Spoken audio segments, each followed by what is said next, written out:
मालूम अफराद वहां क्या कर रहे थे। ये 20 लोगों की शक्लें हम देखें, ये कौन लोग थे? मुझे पता ये कौन लोग थे और इनका मकसद क्या था।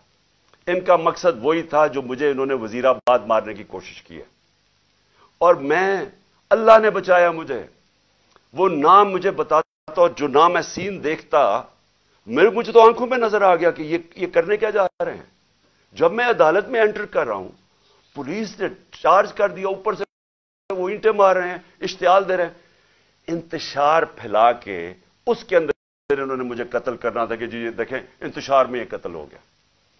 ये जो लोग 20 गए हैं, इनसे पूछें कि इनका मकसद क्या था दर जाने का। इनका मकसद मुझे कत्ल करने का था। तो मैं बड़े अदब से कहना चाहता हूं कि चीफ जस्टिस साहब, ये जितने भी मेरे ऊपर केसेस हैं, एक केस भी जेन्युइन नहीं है।